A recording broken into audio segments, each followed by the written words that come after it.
Nanawagan ang mga magsasaka na pag-aralan pa ng pamahalaan ang Rice Tarification Law na makakatulong para mas maging epektibo ang programang 20 pesos na bigas. Ang detalye sa report ni Vel Custodio.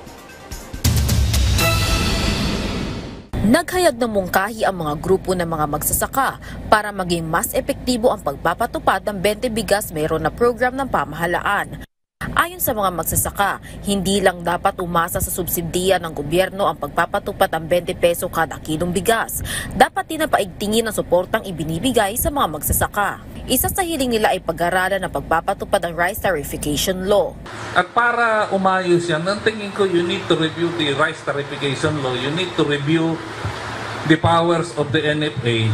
Kung gusto mong bigyan talaga ng mura yung naghihikaw, kung babalikan, napipigilan ang nasabing batas ang direktang pagbebenta ng NFA sa merkado, kaya limitado lang sa kadiwa at lokal na pamahalaan ang daluyan ng pagbebenta ng bigas ng National Food Authority. Isa pang mungkahi nila ay bigyang tuon ng insurance sa mga magsasaka para mas mabilis ang recovery sa panahon ng kalamidad.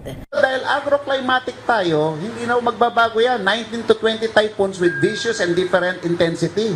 Anong kailangan ng mga farmers to continue farming? Insurance! Patuloy rin ang pagpapalakas ng pamahalaan sa makinarya para sa mga magsasaka, kagaya ng solar-powered irrigation system at ang command center ng Department of Agriculture na target na maging operationalize sa ikatlong kwarter ng taon. Ito ay para mamonitor ang datos at mga supply ng mga produktong agrikultura. Hiling pa ng mga magsasaka na silipin ng pamahalaan ng mga nagmamanipula sa presyo ng palay.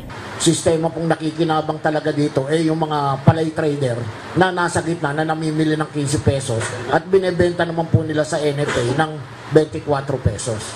Kaugnay nito, patuloy namang tinututukan ng administrasyon ang implementasyon ng Anti-Agricultural Economic Sabotage Act. Vel Custodio para sa Pambansang TV sa Bagong Pilipinas.